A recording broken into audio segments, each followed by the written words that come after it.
Сегодня стартовал первый в истории всероссийский аграрный диктант. Масштабная акция проходит до 12 октября. Приурочена она ко Дню работника сельского хозяйства и перерабатывающей промышленности. Ингушетия также присоединилась к тестированию.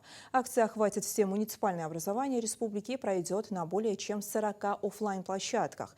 Одну из площадок реализовали в Назране на базе Министерства сельского хозяйства и продовольствия республики. Оттуда на прямой связи с нами наш корреспондент Мария Макиева. Ей слово. Здравствуй, Хава.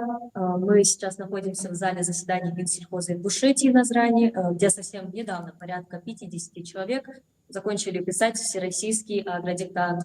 Как ты сказала, Хава, эта акция проходит впервые.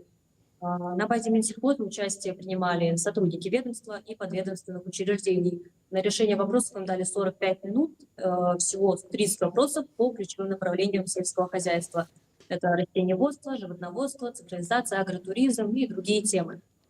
Что важно, вопросы разделены на 4 возрастные категории. Дети до 12 лет, подростки от 13 до 18 лет, взрослые без профильного образования и опыта работы в сфере АПК, и взрослые с профильным образованием и опытом работы в сфере АПК. Именно такие участники и принимали участие в агродиктанте на базе Минсельхоза.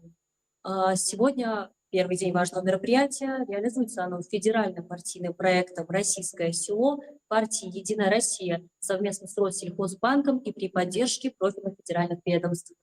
Важно отметить, что формат проведения гибридный, его можно пройти как онлайн, так и офлайн. В Ингушетии акция пройдет на более чем 40 офлайн-площадках, которые находятся на базе школ, вузов, предприятий агропромышленного комплекса и перерабатывающей промышленности. При этом есть и крупные площадки: Ингушский госуниверситет, Назрановский аграрный техникум и Ингушский политех.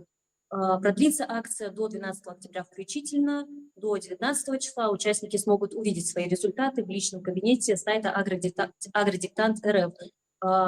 Ответы на вопросы проверяет каждая площадка. Именно она и загружает их на сайт Агродиктанта.